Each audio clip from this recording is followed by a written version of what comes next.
Bismillahirrahmanirrahim. Assalamualaikum warahmatullahi wabarakatuh. Alhamdulillahi ala ihsani wa syukru lahu ala taufiqihi wa amtinani. Asyhadu an la ilaha illallah wahdahu la syarika lahu ta'ziman li sya'ni. Wa asyhadu anna Muhammadan abduhu wa rasuluhu adda'a ila ridwani. Allahumma salli alaihi wa ala alihi wa ashabihi wa ikhwani. Hadirin dan hadirat, bapak-bapak dan ibu-ibu yang dirahmati oleh Allah Subhanahu wa taala. Pada kesempatan kali ini kita akan membahas tentang sebab-sebab atau kiat-kiat untuk meraih keluarga sakinah. Dan pembahasan ini akan saya paparkan dibangun di atas ayat dalam surat Ar-Rum ayat 21 ya. Yang di mana ayat ini yang sering kita dengar ketika akad pernikahan. Karena ayat ini di antara ayat yang membahas tentang sakinah dalam keluarga. Ayat tersebut berbunyi, "Wa min ayatihi an khalaqalakum min anfusikum azwajan litaskunu ilaiha wa ja'ala bainakum mawaddatan wa rahmah inna fi dzalika laayatin liqaumin yatafakkarun." Kata Allah Subhanahu wa taala, dan di antara tanda-tanda kekuasaannya, tanda-tanda rububiyah Allah, tanda-tanda bahwasanya ada Tuhan pencipta alam semesta. Dari sekian banyak tanda-tanda tersebut adalah Allah menjadikan bagi kalian istri-istri dari diri kalian. Litaskunu ilaiha, agar kalian tenang kepada istri-istri tersebut. Wa ja'ala bainakum mawaddatan wa rahmah, dan Allah menjadikan di antara kalian cinta dan kasih sayang. Inna fi dzalika laayatin liqaumin yatafakkarun, yang pada demikian itu ada tanda-tanda keagungan Allah bagi orang-orang yang berfikir. Ikhwan dan akhwat yang dirahmati Allah Subhanahu wa taala, kita berusaha untuk menelaah ayat ini, mentadabburi ayat ini, karena inilah ayat yang berbicara tentang sakinah dalam keluarga ya. Ayat ini kalau kita perhatikan dalam surat Ar-Rum, di antara kalau tidak salah 6 ayat yang dibuka dengan wa min ayatihi, dan di antara tanda-tanda keagungan Allah, wa min ayatihi, tanda-tanda bahwasanya Allah itu esa, tanda-tanda bahwasanya ada pencipta di alam semesta ini, wa min ayatihi. Dimulai dari ayat yang ke-20, Allah mengatakan wa min ayatihi an khalaqakum min turabin thumma idza antum basyarun tantashirun. Dan di antara tanda-tanda kekuasaan Allah, Allah ciptakan kalian dari tanah, tiba-tiba kalian menjadi manusia yang tersebar, yaitu Adam sendirian tiba-tiba menjadi manusia yang banyak, bahkan sekarang miliaran manusia. Kemudian yang kedua, baru ayat yang tadi kita sebutkan, dan di antara tanda-tanda kebesaran Allah Subhanahu wa taala, Allah menciptakan istri-istri dari diri kalian. Kemudian Allah jadikan di antara kalian cinta, kasih sayang. Yang demikian itu ada tanda-tanda kebesaran Allah bagi orang yang berfikir. Kemudian yang ketiga, Allah sebutkan lagi wa min ayatihi, dan di antara tanda-tanda kebesaran Allah, khalqus samawati wal ardi wa ikhtilafi alsinatikum wa alwanikum. Di antara tanda-tanda adanya Tuhan, Allah ciptakan langit dan Allah ciptakan bumi, dan Allah jadikan lisan kalian, bahasa kalian beraneka ragam, dan warna kalian juga beraneka ragam. Inna fi dzalika laayatin lil alimin. Yang demikian itu tanda-tanda kebesaran Allah bagi orang yang mengetahui. Kemudian Allah mengatakan lagi wa min ayatihi manamukum bil laili wan nahari wabtighaukum min fadlih. Dan di antara tanda-tanda kebesaran Allah, Allah menjadikan kalian bisa tidur ya di malam hari, dan di siang hari kalian juga bisa bekerja untuk mencari karunia Allah. Inna fi dzalika laayatil liqaumin yasma'un. Kemudian yang terakhir, wa min ayatihi yurikukumul barqa khaufan wa tama'a. Dan ini tanda-tanda kebesaran Allah Subhanahu wa taala, Allah memperlihatkan kepada kalian kilat di langit yang menimbulkan ketakutan dan harapan. Wa yunazzilu minas sama'i ma'an fayuhyi bihil arda ba'da mautiha. Kemudian Allah turunkan hujan. Setelah itu kemudian bumi yang tandus kemudian hidup kembali. Inna fi dzalika laayatil liqaumin yaqilun. Yang demikian itu adalah tanda-tanda kebesaran Allah bagi orang yang berfikir. Ya. Kemudian juga yang ayat terakhir ya, wa min ayatihi an taqumas sama'u wal ard. Dan di antara tanda-tanda kebesaran Allah tegaknya langit dan bumi bi amri dengan perintah Allah Subhanahu wa taala. Tsumma idza da'akum da'watan minal ardi idza antum takhrujun. Kemudian jika Allah berkehendak, Allah panggil kalian dari bumi pada hari kebangkitan kalian, sekitar itu juga kalian akan keluar dari bumi. Ini rentetan ayat-ayat yang Allah buka dengan wa min ayatihi, di antara tanda-tanda kebesaran Allah Subhanahu wa taala. Sehingga ayat yang sedang kita bahas ini dalam surat Ar-Rum ayat 21, salah satu dari tanda kekuasaan Allah. Tapi bagi siapa yang bisa mengetahui hal ini? Bagi liqaumin yatafakkarun, bagi yang mau berfikir bahwasanya pernikahan itu tanda kekuasaan Allah Subhanahu wa taala.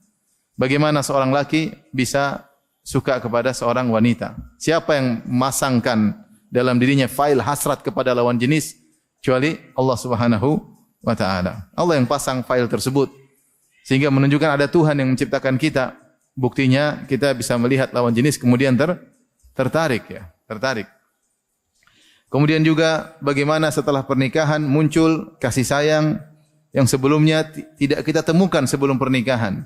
Kemudian setelah menikah maka kita muncul kasih sayang, cinta kasih yang luar biasa antara suami dan istri. Ini semua karunia dari Allah Subhanahu wa taala, tanda akan kebesaran Allah Subhanahu wa taala. Maka dari sini para ulama mengatakan bahwasanya Allah sebutkan berbagai macam nikmat dari rentetan ayat tersebut. Nikmat Allah ciptakan langit dan bumi, nikmat Allah ciptakan manusia kemudian begitu banyak jumlahnya. Nikmat Allah tegakkan langit dan bumi, nikmat Allah berikan manusia bisa tidur di pagi hari, di malam hari, di siang hari, nikmat mereka bisa mencari nafkah, ya. Nikmat bahwasanya mereka memiliki beraneka ragam bahasa, ya, dengan berbagai macam warna mereka, berbagai macam nikmat. Di antara nikmat yang besar adalah nikmat pernikahan. Nah, ini di antara poin agar kita bisa meraih kehidupan rumah tangga yang sakinah, kita harus sadar bahwasanya kehidupan keluarga adalah nikmat, karunia. Namun karena begitu lama kita menjalani kehidupan rumah tangga, terkadang kita lupa bahwasanya itu nikmat dari Allah Subhanahu wa taala. Tapi coba kalau kita berbicara dengan orang yang belum menikah atau yang keluarga mereka lagi hancur, ya, terjadi perceraian, atau belum dapat jodoh, sudah lama hidup tidak dapat jodoh, entah masih gadis atau sudah janda tidak dapat jodoh. Kita tahu bahwasanya ternyata kehidupan keluarga adalah karunia yang luar biasa. Namun demikian manusia sering lupa, karena begitu sering nikmat tersebut dia jalani, dia lupa bahwasanya itu nikmat. Dia lupa itu adalah nikmat. Terkadang nikmat itu baru dirasakan ketika nikmat tersebut dicabut. Makanya para ulama mengatakan, sungguhnya seorang bisa bernafas atau jantungnya bisa berdetak, itu adalah nikmat yang mutajaddidah, nikmat yang berulang-ulang yang Allah berikan setiap hari. Namun karena begitu sering kita mudah bernapas dan jantung terus berdetak, kita lupa bahwasanya itu nikmat. Sehingga sering kita lupa untuk syukuri. Demikian juga sendi-sendi tubuh yang tiap hari kita rasakan nyaman, sebenarnya itu nikmat yang diperbaharui oleh Allah setiap hari. Namun kita lupa bahwa itu nikmat. Makanya Rasulullah SAW memerintahkan kita untuk mensyukuri nikmat engsel-engsel tubuh kita ini dengan sholat duha 2 rakaat setiap hari. Setiap hari. Karena nikmat tersebut nikmat yang diperbaharui oleh Allah setiap hari. Namun karena begitu sering kita merasakan, kita lupa kalau itu nikmat. Kita seakan-akan sudah kewajiban Tuhan untuk membuat kita seperti itu. Padahal tidak. Padahal nikmat yang Allah perbarui setiap hari. Nanti kita baru rasakan nikmat tersebut kapan? Kalau kita sakit, baru ternyata kalau kita kena encok, asam urat, ya. Penyakit orang tua apa lagi? Encok, asam urat, terus apa? Pegel linu, terus apa?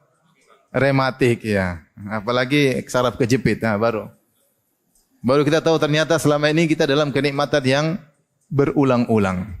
Makanya Nabi suruh kita mensyukurinya dan wajib mensyukurinya, ya.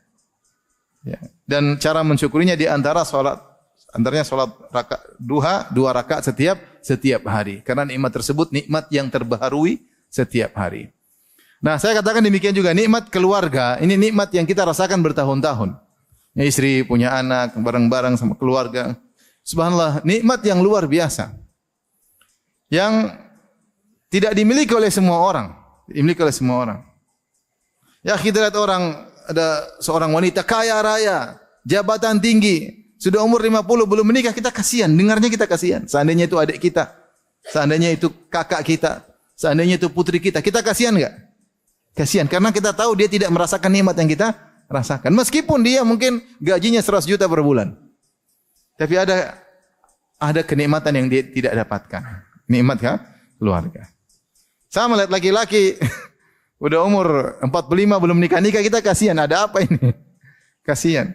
Jenggot sudah mulai putih, rambut sudah mulai putih, belum punya pasangan ya. Udah mungkin hidup di rumah yang mewah, mobil yang banyak, tapi ternyata tidak punya istri. Kasihan. Kenapa kita kasihan sama dia? Padahal dia lebih kaya dari kita. Kenapa kita kasihan? Karena kita tahu nikmat yang kita rasakan, nikmat keluarga itu nikmatnya sangat besar. Yang tidak dia miliki meskipun dia memiliki harta yang banyak. Tidak usah jauh-jauh, kita melihat keluarga, ada yang berkeluarga aja, berkeluarga. Kadang-kadang kita nggak sengaja, saya jalan sama kawan, baru ketemu, ngobrol biasa, gimana anak-anak? Udah tua, mungkin lebih tua dari saya. Gimana anak? Tadi dia mengatakan, "Afwan Ustaz, kita nggak diberi anak." Sedih kita dengar. Artinya nikmat yang kita rasakan itu banyak, nikmat punya istri, nikmat punya anak, nikmat ketenangan banyak. Oleh karenanya agar kita bisa meraih kehidupan sakinah dalam hidup rumah tangga, kita harus menyadari bahwasanya hidup rumah tangga itu adalah nikmat yang harus dijaga, yang harus disyukuri. Ya, jangan diremehkan. Jangan diremehkan. Kita bisa condong sama istri, istri bisa condong kepada kita, tempat curhat, tempat berbagi rasa. Ini nikmat yang luar biasa dari Allah Subhanahu wa taala. Makanya Allah mengatakan, "Wa min ayatihi", di antara tanda-tanda kekuasaan Allah, di antara tanda-tanda Allah adalah Rabb, ya, rububiyah Allah, di antara tanda-tanda wahdaniyah Allah. Bahwasanya Allah Maha Esa, Allah menjadikan ya dari diri kalian istri-istri kalian. Taib, ini faedah yang pertama. Faedah berikutnya ya disebutkan oleh Tahir bin Ashur dalam tafsirnya.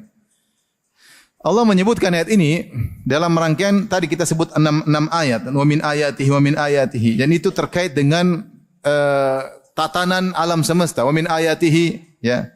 Allah menciptakan langit dan bumi. Di antara ayat-ayatnya Allah menciptakan Adam, kemudian tiba-tiba manusia banyak. Di antara tanda-tanda kekuasaan Allah, Allah tegakkan langit dan bumi. Di antara tanda-tanda kekuasaan Allah, kalian bisa istirahat, bisa tidur di malam hari, bisa tidur di siang hari, bisa mencari nafkah. Di antara tanda-tanda Allah membuat kalian bisa saling berkomunikasi, bahkan berbagai macam bahasa. Di antara tanda-tanda Allah membuat kalian bervariasi, tidak satu model saja, berbagai macam warna. Ya. Di antara tanda-tanda Allah berikan, tampakkan kepada kalian petir, kilat, ya. Dan juga Allah turunkan hujan sehingga kemudian bumi yang tadinya tandus bisa tumbuh kembali. Di antara tanda-tanda adalah Allah menciptakan keluarga. Kata Tariq bin Ashur rahimahullah, berarti namanya keluarga itu adalah salah satu dari tatanan alam semesta. Dari tatanan alam semesta. Karena alam semesta ini diisi oleh manusia. Manusia itu perlu ditata, dan tatanan paling sederhana adalah keluarga. Seandainya tatanan kecil ini tidak berjalan, maka rusaklah kehidupan manusia. Bayangkan tidak ada pernikahan, maka tidak ada anak keturunan, maka manusia akan selesai.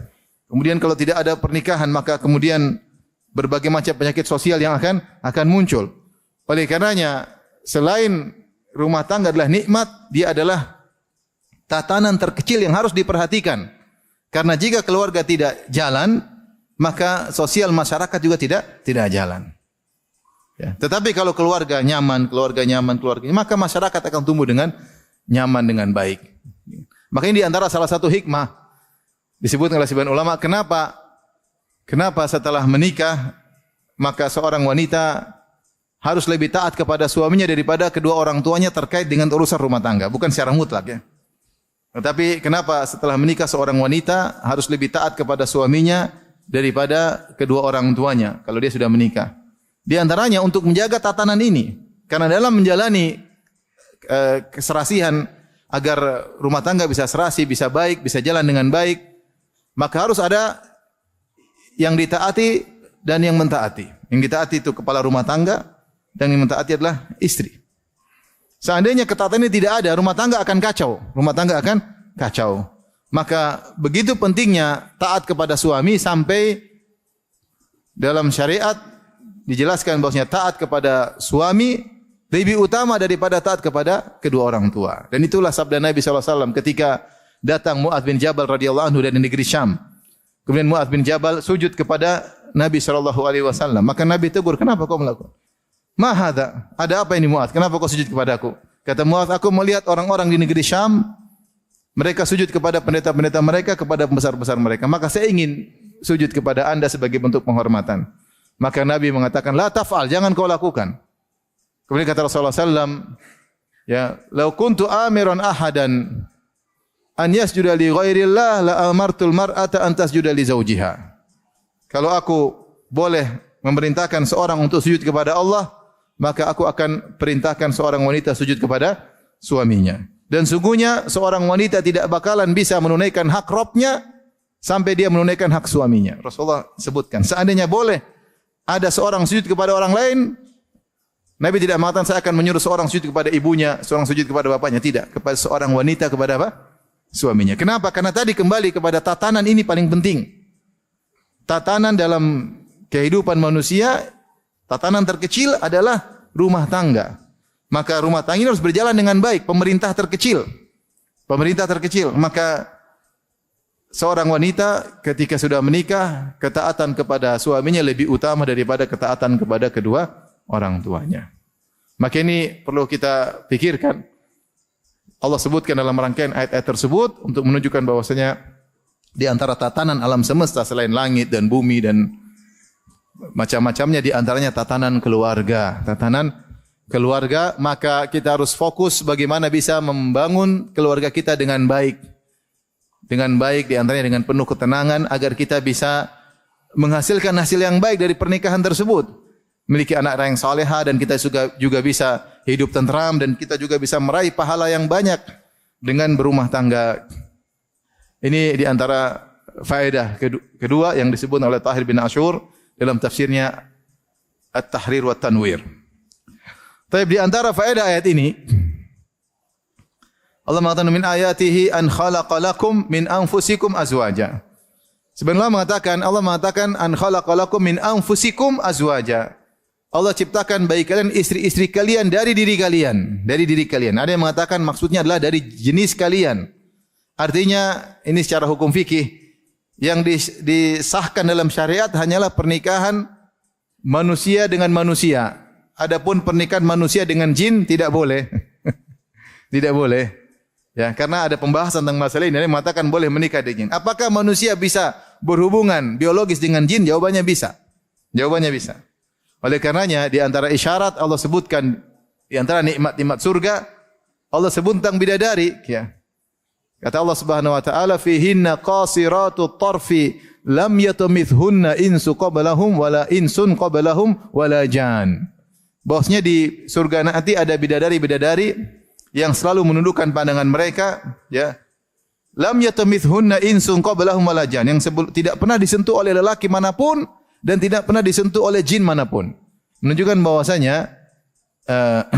bahwasanya jin dan manusia bisa melakukan hubungan. Oleh karenanya di antara sunnah kalau kita ingin berhubungan dengan keluarga, maka kita berdoa agar kita dijauhkan dari godaan syaitan. Karena syaitan bisa ikut-ikutan dalam berhubungan. Di antara tafsir juga wasyarikum fil aulad, ya. Ya, bahwasanya mereka ikut serta dalam urusan anak, yaitu mengganggu ketika seorang sedang berhubungan dengan istrinya, maka syaitan menggoda. Makanya apakah manusia bisa menikah dengan jin? Bisa memiliki hubungan biologis? Mungkin bisa, tetapi kalau nikah resmi tidak boleh. Nikah resmi tidak boleh dan hukumnya haram. Hukumnya haram karena di antara tanda-tanda kebesaran Allah, Allah mengatakan an khalaqalakum min anfusikum azwaja. Kami ciptakan bagi kalian dari diri kalian, bukan dari jenis makhluk yang lain. Maka yang boleh pernikahan syar'i hanyalah manusia dengan manusia. Adapun dengan jin tidak boleh. Tapi enggak usahlah cari istri dari jin, ya. Istri dari manusia masih banyak. Kalau ada jin melamar jangan dihiraukan ya. Oleh karenanya sebagian wanita dimasukin oleh jin. Kenapa? Jinnya jatuh cinta. Saya dapat kasus seperti itu. Ya, pernah kita ngeruqyah atau ada kawan yang ngeruqyah wanita kemasukan jin. Kenapa? Karena dimasuki oleh jin lelaki yang sangat mencintai wanita ini. Kenapa dia bisa merasakan hubungan kelezatan biologis dengan wanita tersebut? Dan semakin sulit jin tersebut keluar kalau wanita tersebut juga merasakan kelezatan sehingga dia tidak melepas jin tersebut. Ini menunjukkan hubungan biologis antara laki dan jin mungkin, tetapi pernikahan hukumnya haram karena Allah mengatakan an khalaqalakum min anfusikum. Allah ciptakan istri-istri dari kalian. Taib. Ini faedah keberapa? Ketiga. Faedah keempat, sebagian ulama menafsirkan ayat ini dengan ayat yang lain dalam surat Al-A'raf. Allah mengatakan huwallazi khalaqakum min nafsin wahidah wa ja'ala minha zawjaha liyaskuna ilaiha. Dialah Allah Subhanahu wa taala yang telah menciptakan kalian dari satu jiwa, maksudnya Adam alaihissalam. Satu jiwa, min nafsin wahidah, dari Adam. Wa ja'ala minha zawjaha, kemudian Allah ciptakan dari Adam Hawa. Hawa diciptakan dari tulang rusuk apa? Adam. Liyaskuna ilaiha, agar Adam tentram bersama Hawa. Sama seperti ini. An khalaqalakum min anfusikum azwaja. Dialah Allah di antara tanda-tanda kebesarannya menciptakan dari diri kalian istri-istri kalian. Ya. Di antara tafsiran maksudnya adalah asalnya Hawa diciptakan dari Adam alaihissalam. Dan ini datang dalam hadis kata Nabi sallallahu alaihi wasallam, "Istausu bin nisa'i khaira." Hendaknya kalian berbuat baik kepada istri-istri kalian. Fa inna al-mar'ah khuliqat min dhila. Karena wanita itu diciptakan dari tulang rusuk. Maksudnya Hawa diciptakan dari tulang rusuk apa? Adam. Wa inna a'waja syai'in fi dhila a'lahu. Dan tulang rusuk yang paling bengkok adalah yang paling bagian atas. Ya. Yang paling atas. Fa in dhahabta tuqimuhu kasartahu. Kalau kau ingin luruskan tulang rusuk tersebut pasti patah. Enggak mungkin bisa lurus. Tetap aja bengkok. Ya. Kalau kau ingin membiarkannya maka dia tetap dalam kondisi bengkok. Maka Rasulullah mengatakan fastausu bin nisa'i khaira. Maka hendaknya kalian berbuat baik kepada istri-istri. Ketika kita merenungkan ayat ini bahwasanya wanita diciptakan dari laki dan kita tahu nenek moyang kita Hawa diciptakan dari tulang rusuk Adam. Maka ini juga di antara sebab kita untuk bisa membangun rumah tangga yang sakinah. Maka laki-laki harus sadar bahwasanya wanita itu pasti punya kekurangan. Dia pasti punya kekurangan. Kenapa? Karena wanita tercipta dari tulang rusuk yang bengkok.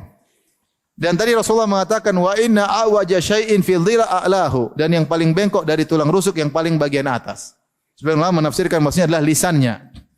Maka seorang harus sadar, jangan berharap bahwasanya istrinya akan lurus terus, enggak. Ya.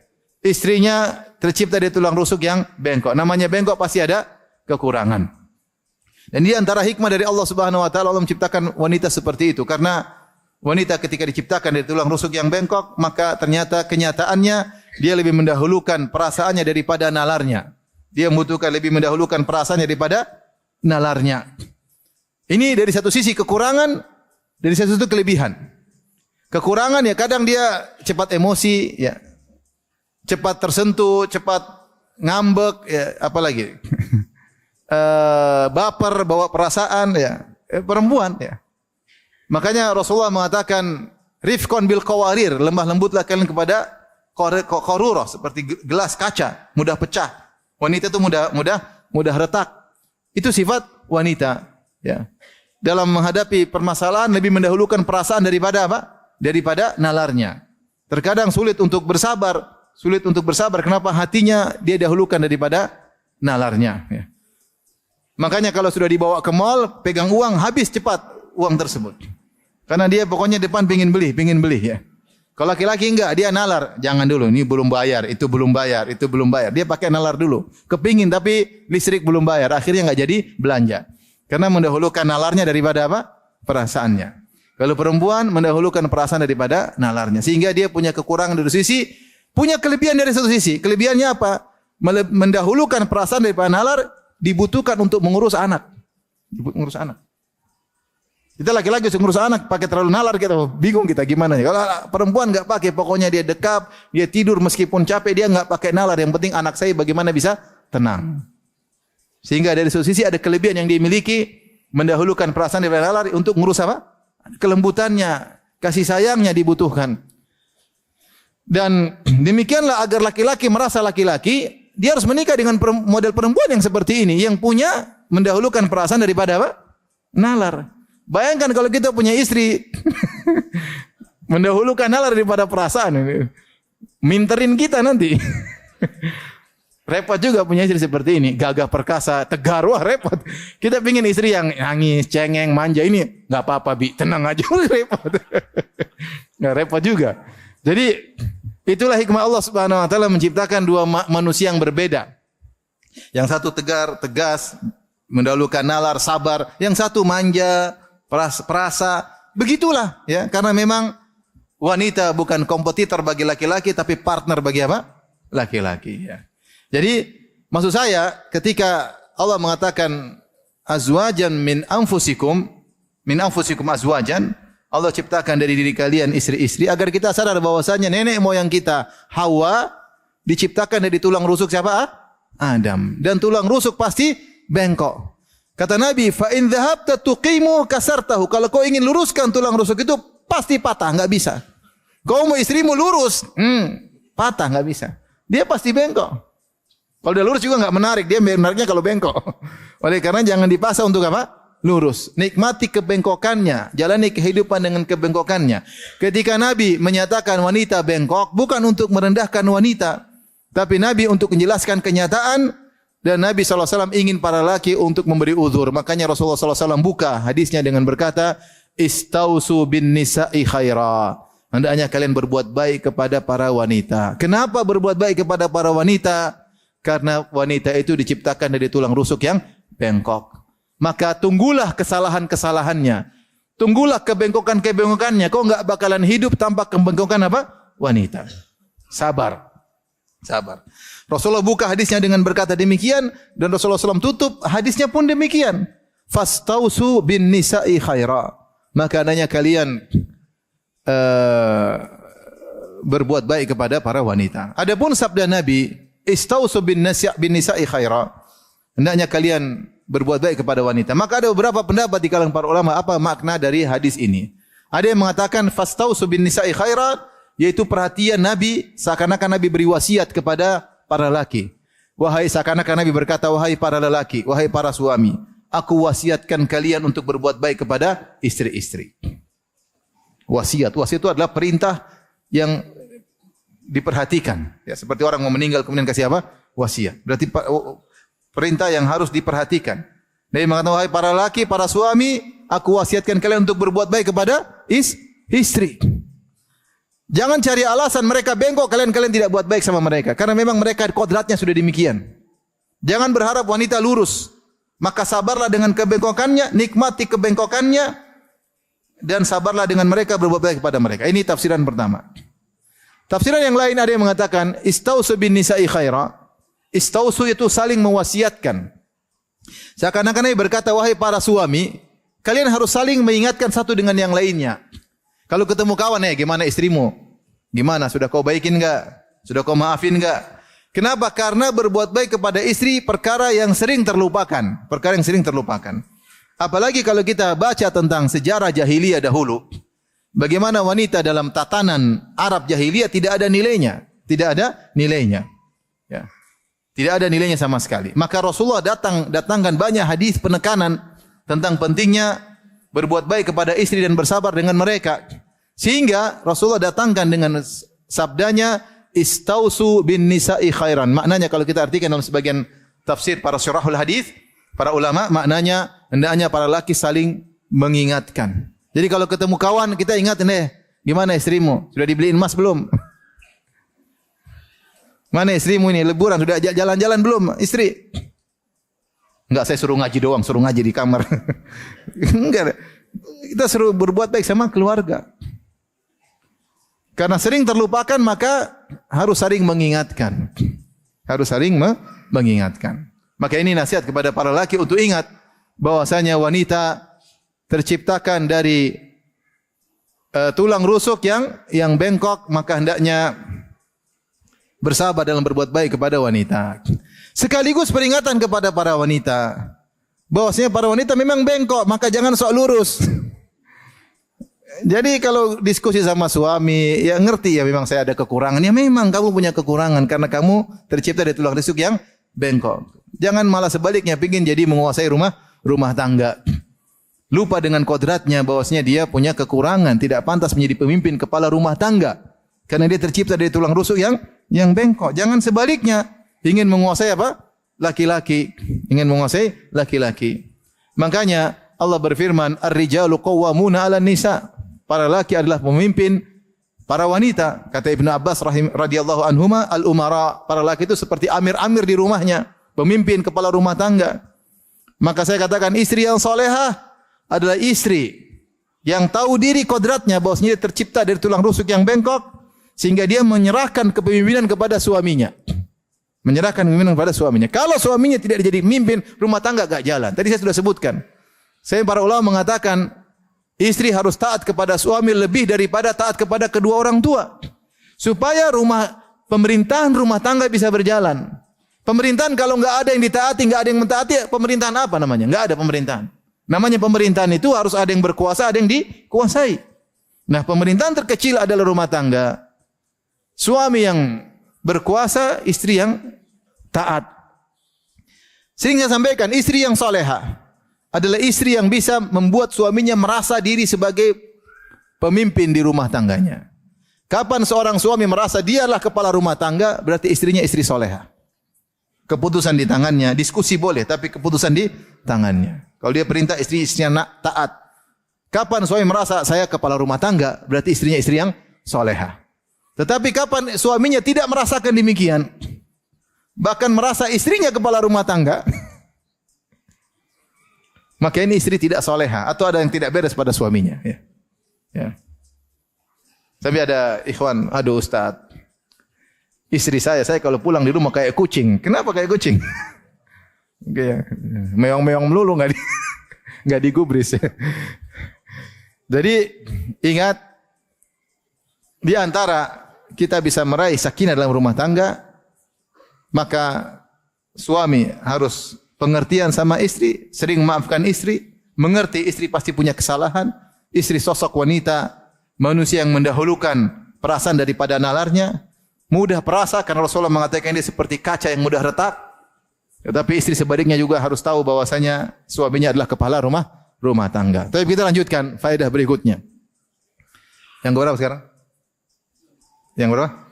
Yang kelima.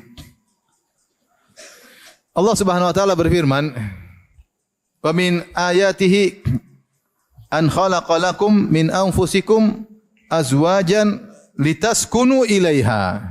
Ini yang penting. Allah ciptakan istri-istri bagi kalian litaskunu ilaiha, agar kalian tentram bersama istri-istri.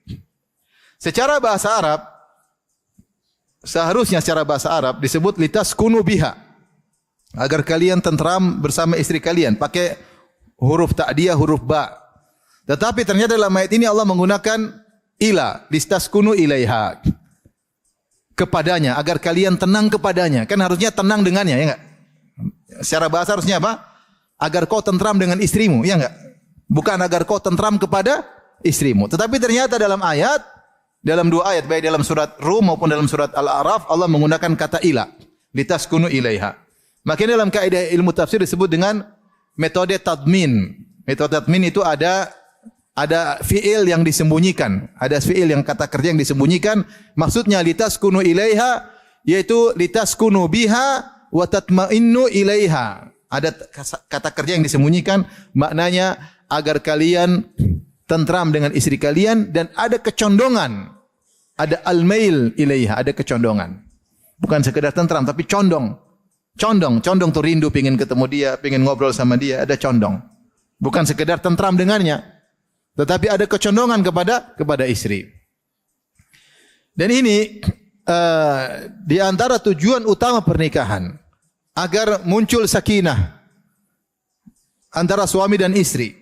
Dan Allah sebutkan bahwasanya di antara tanda-tanda kebesaran Allah Subhanahu wa taala maka Allah menjadikan suami condong kepada istri dan tenang kepada istri. Sebagaimana dalam Al-Quran dalam surat Al-A'raf kata Allah, "Huwallazi khalaqakum min nafsin wahidatin wa ja'ala minha zawjaha liyaskuna ilaiha." Dialah Allah yang telah menciptakan kalian dari satu jiwa dari Adam alaihissalam. Kemudian Allah ciptakan dari Adam istrinya Hawa liyaskuna ilaiha agar Adam condong dan tentram dengan Hawa. Ini sering saya sampaikan dalam kajian-kajian bahwasanya ketika di langit Allah ciptakan surga terlebih dahulu. Setelah ciptakan surga, Allah ciptakan Adam. Setelah itu Allah suruh Adam masuk dalam surga.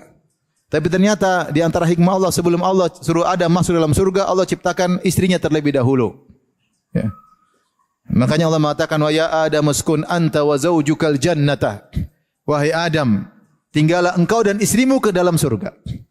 Kenapa? Kata sebagian ahli tafsir, ar-rafiq qabla tariq. Yang dibutuhkan oleh seorang lelaki adalah teman perjalanan sebelum menempuh perjalanan. Ar-rafiq qabla tariq. Teman sebelum menempuh perjalanan. Percuma Adam masuk di surga enggak ada istrinya. Percuma tidak? Percuma ada buah-buahan enak, maka tapi enggak ada istri, apa faedahnya? Apa faedahnya? Ya. Yang penting ada istri dulu, baru kemudian menikmati apa? Kehidupan. Maka sebelum Allah membuat Adam menikmati kenikmatan surga, Allah ciptakan dulu apa? Istrinya. Menunjukkan bahwasanya nikmat yang paling utama bagi seorang laki adalah miliki istri. Miliki istri. Kebahagiaan utama seorang laki adalah tentram dengan istrinya. Ini sering saya sampaikan kepada ikhwan-ikhwan, kepada para ummahat dalam kajian-kajian bahwasanya seorang lelaki yang paling bahagia adalah lelaki yang paling nyaman sama istrinya. Itu yang paling bahagia. Yang paling bahagia. Kalau dia bisa nyaman sama istrinya, nyaman ngobrol. Kalau di luar rumah pingin pulang, pingin lihat wajah istrinya, ini laki paling bahagia di dunia. Tapi kalau dia enggak pingin pulang ke rumah, itu lelaki paling sengsara di dunia. Dia mencari kebahagiaan di luar, main golf melulu. Mau pulang enggak pingin pulang, pingin main golf melulu. Ini enggak bahagia. Pinginnya ke kafe, ngobrol sama kawan-kawannya, enggak pernah pulang. Di rumah enggak betah, tunggu telepon dari kawan, keluar lagi. Di kafe ngobrol 1 jam 2 jam. Ini laki sengsara. Sengsara. Istrinya telepon dia matiin, ini sengsara. Sampai ada ikhwan tulis istrinya setan 1. Setan. Dijengkel sama istrinya. Mungkin lagi marahan kali. Tapi intinya ini sengsara laki seperti ini. Mau dia mau naik motor-motor, naik mobil, main-main, selama dia tidak tentram sama istrinya, ini lelaki sengsara. Tidak ada yang bisa menandingi kebahagiaan tentram sama istri. Laki yang bahagia seperti apa? Pingin pulang. Sedikit pingin pulang. Ngobrol selesai, pingin pulang. Pingin ketemu apa? Istri. Pingin pulang ke rumah, pingin ngobrol sama istri. Sebelum tidur ngobrol sama istri. Itulah kebahagiaan lelaki sesungguhnya ketika dia mendapat sakinah bersama istrinya. Itulah kodrat lelaki punya istri agar menyerahi sakinah. Allah yang mengatakan, liyaskuna ilaiha. Agar Adam tentram dan condong kepada Hawa. Bukan cuma tentram, condong. Litaskunu ilaiha. Agar kalian condong kepada istri-istri kalian. Ini disebut dengan sakinah dalam keluarga.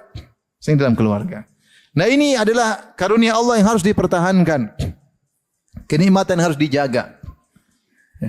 Oleh karenanya, ikhwan dan akhwat yang dirahmati Allah Subhanahu wa taala, syaitan paling tidak suka kalau ada keluarga sakinah. Dalam hadis dalam Sahih Muslim, Rasulullah sebutkan di antara program utama syaitan adalah bagaimana rumah tangga bisa rusak. Bisa terjadi perceraian.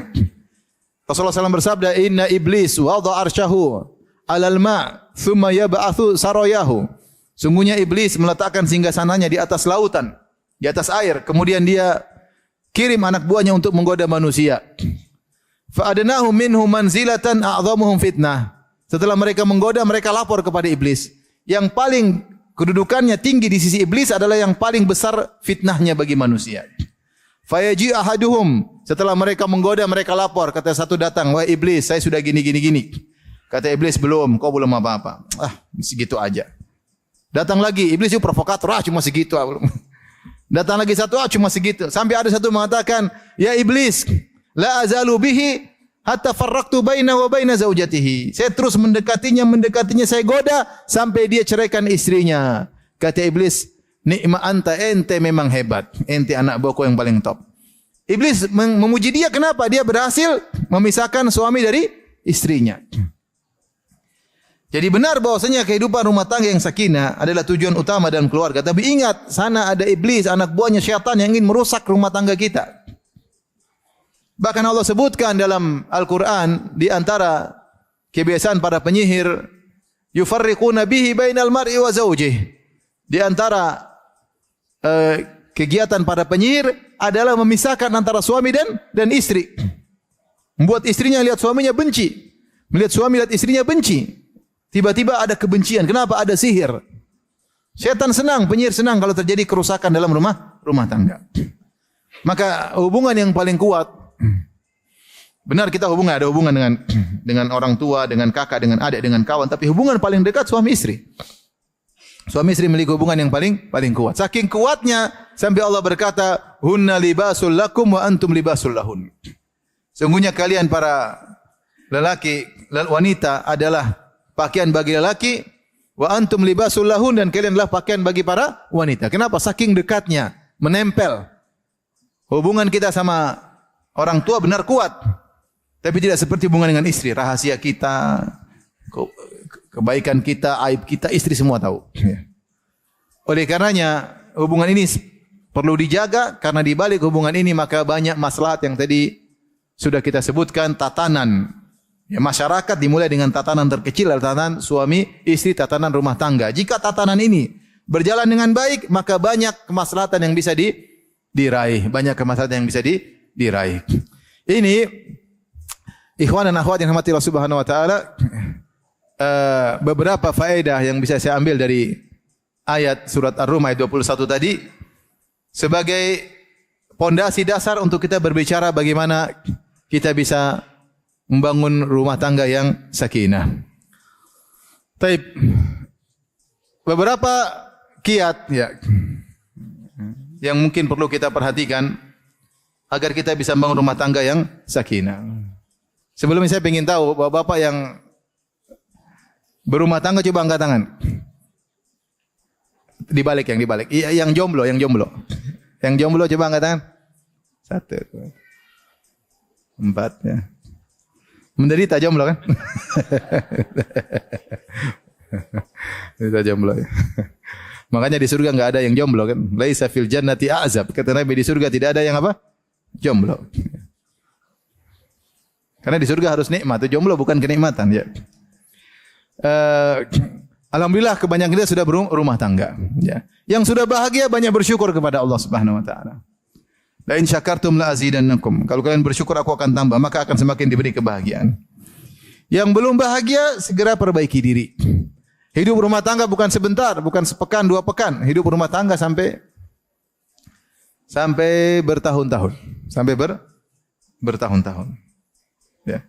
Oleh karenanya, ya, perjalanan hidup yang lama ini jangan sampai kita isi dengan penderitaan. Kita usahakan agar kita bisa bahagia. Karena orang kalau rumah tangganya tenang, ya, dia bisa banyak produktivitas. Ya. Dia bisa, kalau dia dai dia bisa berdakwah dengan tenang. Kalau dia penulis dia penulis dengan tenang. Kalau bisa kerja dengan baik. Ya. Ya. Tapi kalau rumah tangganya kacau, dia akan terganggu. Bahkan bisa jadi ibadah dia juga terganggu. Tentunya ada orang diuji dengan rumah tangga yang goyang. Ya. Ujian hidup, dia sudah berusaha, sudah maksimal, sudah bertakwa, tapi diuji, itu ujian, mau diapain lagi? Ya. Seperti disebutkan salah seorang ulama terkenal, diuji istrinya yang tidak salehah. Ya. Maka ketika ditanya, kenapa engkau sabar? Dia mengatakan, Allah telah berikan ujian kepadaku dengan ujian ini. Ya. Belum tentu aku kuat jika diganti dengan ujian yang lain. Kuat. Ada yang mengatakan, saya diuji dengan ujian ini, tiap hari dosa-dosa saya terkurangi. Namanya saya penuh dengan dosa. Diomelin istri tiap hari, mengurangi apa? Mengurangi dosa. Jangan berharap diomelin tiap hari. Tapi kalau ternyata, ini saya bilang ujian, ternyata kita sudah berusaha maksimal, ternyata rumah tangga tidak bisa berjalan dengan tenang, maka itu adalah apa? Ujian. Tapi kita tidak berharap demikian. Kita berharap rumah tangga yang nyaman, yang tenteram. Ya. Taib. Maka saya katakan yang sudah bahagia banyak-banyak bersyukur agar ditambah kebahagiaannya oleh Allah Subhanahu wa taala. Yang belum bahagia tidak ada kata terlambat. Perbaiki. Perbaiki. Tapi di antara kiat-kiat agar seorang bisa sakinah dan hidup tentram, berbahagia, bahwasanya jadikanlah kehidupan rumah tangga adalah sarana untuk ibadah. Ini penting, sarana untuk ibadah. Sehingga setiap kegiatan kita yang kita lakukan dalam rumah tangga adalah bernilai ibadah. Saya cari pahala dengan berumah tangga. Karena hidup rumah tangga adalah beribadah kepada Allah. Tidak seperti persangkaan sebagian orang yang menyangka bahwasanya namanya ibadah cuma salat, puasa, sedekah. Tidak. Bermuamalah juga ibadah. Dan di antara muamalah yang paling dituntut untuk diperbaiki muamalah dengan pasangan. Dalil akan hal ini terlalu banyak. Terlalu banyak. Seperti sabda Nabi SAW, "Man tazawwaja faqad istakmala nisfa dinihi, falyajtahid fi nisfil baqi." Siapa yang sudah menikah maka telah sempurna setengah agamanya. Telah sempurna setengah agamanya. Tinggal dia berusaha setengahnya lagi. Orang yang menikah setengah agamanya telah sempurna. Artinya dia menjalani kehidupan rumah tangganya dengan apa? Dengan ibadah. Ya. Karena dalam kehidupan rumah tangga banyak sekali pahala yang bisa kita dapatkan. Kemudian juga Rasulullah SAW bersabda, "Khairukum khairukum li ahlihi wa ana khairukum li ahli." Sebaik-baik kalian para lelaki di sisi Allah adalah yang terbaik bagi istrinya dan aku adalah suami yang terbaik. Maka seorang kalau ingin meraih keterbaikkan di sisi Allah menjadi yang terbaik bagi istrinya. Menjadi yang terbaik bagi istrinya. Istrinya tahu ini suami yang terbaik. Kalau orang tanya sama istrinya, "Gimana suamimu?" "Suami saya Masya Allah, luar biasa. Orangnya penyabar, orangnya dermawan, orangnya tidak pemaaf, orangnya tidak pelit, Masya Allah." Sebaliknya ketika Rasulullah bertanya kepada seorang wanita, "Adzatu ba'lin anti?" "Kau punya suami?" Kata istrinya, "Iya ya Rasulullah." Kata Rasulullah, "Bagaimana engkau mensikapi suamimu?" Kata dia, "La alu bihi juhdan illa ma la astati'." Aku berusaha semaksimal mungkin untuk melayaninya wahai Rasulullah kecuali yang aku tidak mampu. Maka Rasulullah puji, kata Rasulullah sallam, "Unzuri aina anti minhu fa innahu jannatuki wa naruki." Lihatlah bagaimana kedudukanmu di hati suamimu, sungguhnya suami itu surgamu atau nerakamu. Jadi Rasulullah sebutkan, ingatkan kedua belah pihak. Kepada suami, kalau ingin jadi lelaki terbaik di sisi Allah, jadi suami yang terbaik. Kepada istri, kalau ingin jadi wanita terbaik di sisi Allah, jadilah wanita istri terbaik bagi suaminya. Maka ini harus kita hadirkan dalam diri kita. Bahwasanya dalam kegiatan kita sehari-hari, semuanya ibadah kepada Allah. Jadi bapak-bapak ketika kerja, cari nafkah, banting tulang, dibanting sama orang. Ingat sebuat saya nafkahi anak istri, pahala di sisi Allah. Sabar, ngurus istri, ngurus anak. Pulang ke rumah menghadapi istri yang mungkin kurang ini, sabar, ini pahala. Ya. Istrinya manja, ngalem apalagi, sabar. Ya. Ini semua apa? Pahala. Anak-anak nangis, pahala, semuanya pahala. Kalau kita tidak niatkan cari pahala, mungkin capek kehidupan ini, capek ngurus ini, ngurus ini. Tapi kalau kita niatkan pahala, semuanya ringan. Saya berpahala kok. Habiskan waktu untuk ngurus anak, ngurus istri, pahala. Habiskan waktu didik istri, ingatkan anak, berpahala. Kalau enggak gitu kita capek. Apalagi istri, kalau tidak jadikan kehidupan rumah tangga berniat berpahala, maka capek ngurus suami. Masakan buat suami, cuci pakaian suami. Belum suaminya ngomel melulu. Minta jatah melulu, capek enggak? Capek. Kalau enggak niatkan karena Allah capek. Belum suami bilang, "Kamu bantu dong ibu saya," suruh ngurus mertua lagi. Kalau bukan karena Allah susah. Maka ibu-ibu niatkan dalam hati bahwasanya semua kegiatan saya, mumpung ibu masih punya suami, nanti kalau enggak punya suami nangis. Mumpung masih punya suami, sarana untuk pahala besar. Niatkan semua kegiatan pelayanan kepada suami karena Allah Subhanahu wa taala. Ini agar hidup di rumah tangga kita sakinah. Sehingga kalau ada kekurangan kita sabar karena kita bersabar di jalan Allah Subhanahu wa taala. Karena berumah tangga adalah ibadah yang agung. Sampai saya sering sampaikan, para ulama berpendapat jika ada dua lelaki, yang satu menikah, yang satu tidak menikah. Yang satu tidak mau menikah supaya dia bisa rajin ibadah, supaya bisa puasa sunnah, puasa Daud. bisa sholat malam yang banyak, bisa baca Quran yang banyak, karena dia tahu kalau menikah banyak urusan. Kalau udah menikah, puasa Daud susah, puasa Senin Kemis susah, mau sholat malam susah, ya, baca Quran susah, ngurus anak, ngurus istri, cari nafkah, sehingga dia tahu kalau dia menikah ibadahnya berkurang. Ini yang satu. Dia tidak mau menikah supaya ibadahnya banyak. Yang satu menikah, si A tadi tidak mau menikah supaya ibadahnya banyak. Si B menikah dan ibadahnya otomatis berkurang. Mana yang lebih afdal di antara keduanya? Yang lebih afdal yang B. Makanya ketika ada seorang laki mengatakan, "Sa'atazilun nisa", ada sahabat. 3 orang sahabat datang kepada istri Nabi bertanya tentang ibadah Nabi. Kemudian mereka punya kesimpulan, kita harus banyak ibadah. Di antara ada yang berkata, "Sa'atazilun nisa", saya tidak mau menikah. Saya ingin meninggalkan para wanita. Supaya apa? Supaya bisa fokus ibadah. Rasulullah tegur. Kata Rasulullah, aku yang paling bertakwa kepada Allah. Tetapi aku bahkan menikahi para wanita. Kenapa? Dalam pernikahan banyak pahala. Maka ikhwan-ikhwan dan para ummahat sekarang rubah cara berfikir. Saya sedang menjalani kehidupan apa? Rumah tangga, berarti saya sedang beribadah kepada Allah. Mulailah servis kepada pasangan dengan lebih baik. Bertutur kata yang baik karena ibadah. Gimana sayang? Pilih kata-kata yang baik karena itu apa? Ibadah. Kalau WA sama pasangan yang benar, jangan bikin yang marah-marah. Ya. Kalau sama WA sama teman yang bagus-bagus, sama istri asal-asalan, jangan. Istri juga kalau WA sama teman, ngobrol sama teman, Masya Allah ketawa ketiwi. Waktu sama suami, kasar luar biasa. Kenapa? Tidak ada dalam hatinya bahwasanya ini ibadah. Tapi kalau kita tahu ini ibadah, kita sabar. Sabar. Pilih kata-kata, mencikapi dengan baik. Udah waktunya selesai kah? Udah banyak yang menangis.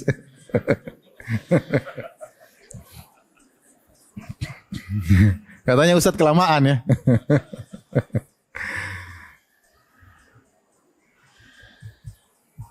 Sudah ya? Sudah 1 jam kan ibu-ibu? Belum? Taib. Yang berikutnya, kelanjutan dari apa yang sudah kita sebutkan tadi. Perhatikan, meraih keterbaik di sisi Allah dengan menjadi yang terbaik bagi pasangan. Menjadi yang terbaik. Berarti dalam bermuamalah, kita bermuamalah kepada kawan, kepada bos, kepada anak buah, kepada handetolan. Maka ingat, muamalah terbaik kita adalah kepada pasangan kita.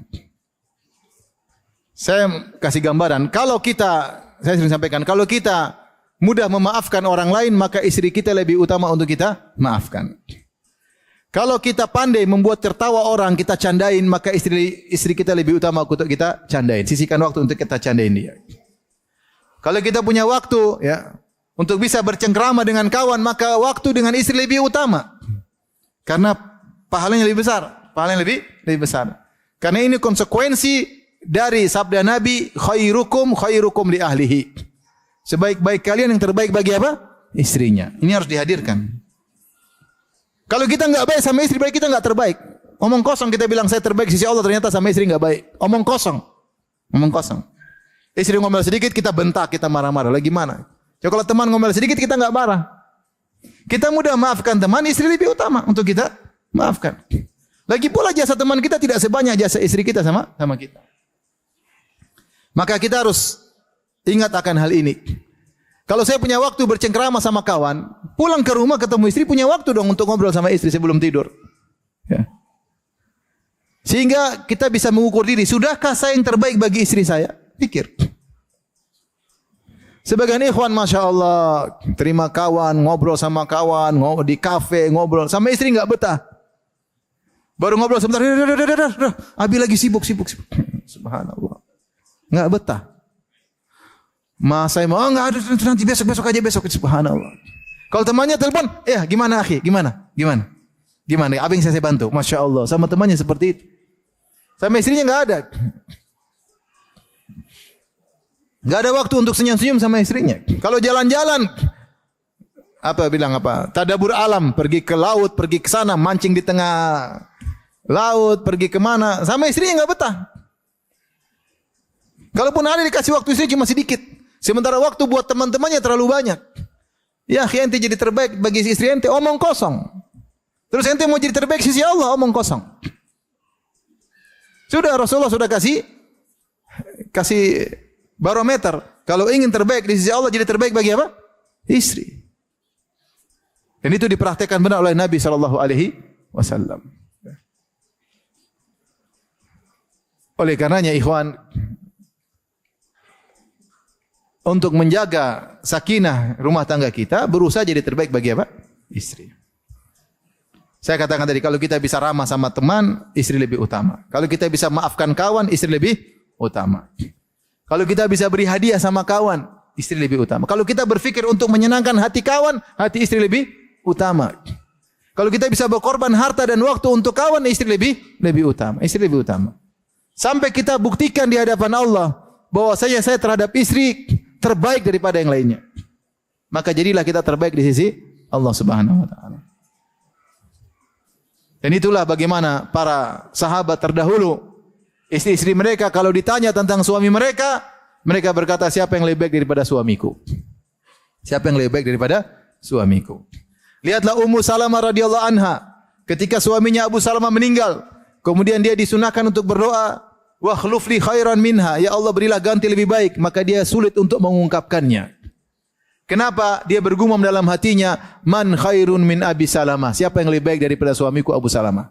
Dalam benak dia, lelaki terbaik adalah suaminya Abu Salamah. Namun dia harus ucapkan doa tersebut, ternyata Allah ganti dengan Nabi Muhammad SAW. Tetapi apa? Tetapi dia merasa suaminya yang terbaik. Lihatlah Ummu Darda Sugra, ketika Abu Darda meninggal dunia, sampai Muawiyah melamar dia. Muawiyah siapa? Kalau bukan gubernur Syam, khalifah kaum muslimin. Siapa yang tidak bangga janda dilamar gubernur? Kira-kira senang atau tidak? Senang. Kalau bukan gubernur, raja. Muawiyah ketika melamar Ummu Darda Sugra cuma dua kemungkinan. Kalau bukan dia adalah gubernur Syam, atau dia ada khalifah kaum muslimin ketika itu. Tapi apa kata Ummu Darda? La uridu li Abi Darda badilan. Saya tidak mau Allah mengganti Abu Darda. Saya ingin dengan Abu Darda di surga. Kalau kau enggak mau. Enggak mau menikah lagi. Supaya tidak diganti dengan lelaki lain. Kenapa? Saking cintanya kepada siapa? Abu Darda. Karena dia merasa Abu Darda suami yang terbaik. Ya. Lihatlah Nailah bintul Farafisah. Ketika suaminya Utsman meninggal dunia. Padahal jarak umur sangat jauh. Dia tidak mau menikah lagi. Dilamar. Dia tidak mau menikah. Dia ingin bersama Utsman bin Affan di mana? Di surga. Tidaklah mereka demikian kecuali mereka merasa suami mereka suami yang terbaik. Maka saya ingin kalau ibu-ibu ditanya, "Ukhti, gimana suami anti?" Masya Allah, best of the best. Jangan bilang suami anti gimana? Aduh, amit-amit Allah. Alhamdulillah Allah buat saya bisa bertahan. Makanya kadang saya sedih. Ya. Ingat ya, ini perlu. Jangan bilang kalau sudah belajar agama pasti belum tentu. Ada orang belajar agama tapi dia stressingnya bukan di situ. Stressingnya akidah, tapi dia stressing sama keluarga tidak baik. Ada seperti ada. Saya bukan ngomong kosong, ada. Ya. Istrinya tidak dia perhatikan, istrinya dipukul, istrinya dikata-katain kasar, diancam poligami melulu. Enggak. Jadi dia stressingnya salah, maksudnya salah, kurang. Akidah syirik, bid'ah sama keluarga enggak bisa. Dia jalankan sunnah pada keluarga. Bukankah terhadap keluarga ada sunnah-sunnah? Ada. Ya. Maka agar menjadi keluarga sakinah, berusaha kita menjadi kita buktikan di hadapan Allah, bukan di hadapan, bukan kita sama orang. Saya kalau sama istri saya, masya Allah, kita enggak perlu pengakuan dari orang lain. Kita perlu pengakuan di hadapan Allah Subhanahu wa taala. Jadi kita yang terbaik bagi istri kita, ikhlas karena Allah, bukan cari pujian. Nanti jalan-jalan sama istri, upload lagi jalan-jalan sama istri. Waktu ngomelin istri enggak di-upload. Jalan-jalan ke luar negeri sama istri, upload. Enggak usahlah, ente dengan Allah Subhanahu wa taala. Dan sebaliknya juga istri pun demikian. Jadikan suami adalah yang terbaik, ya. Ya, sabar. Kalau kita bisa bantu kawan, bantu suami lebih utama. Kalau lembut sama kawan, sama suami lebih utama. Sebagian wanita kalau telepon sama kawannya, "Ya ukhti," begitu sama suaminya kasar. Saya sering sampaikan lelucon ini. Jadi kalau sama tukang bakso, wanita lembut, "Mas, tambah dong kecapnya, Mas. Mas, 1 piring lagi, Mas." Kalau sama suaminya, Mungkin suaminya berharap jadi tukang bakso biar di lembut sama istrinya. Tapi demikian saja kajian kita. Kurang lebihnya saya mohon maaf. Wabillahi taufiq wal hidayah. Assalamualaikum warahmatullahi wabarakatuh. Subhanakallah wa bihamdika.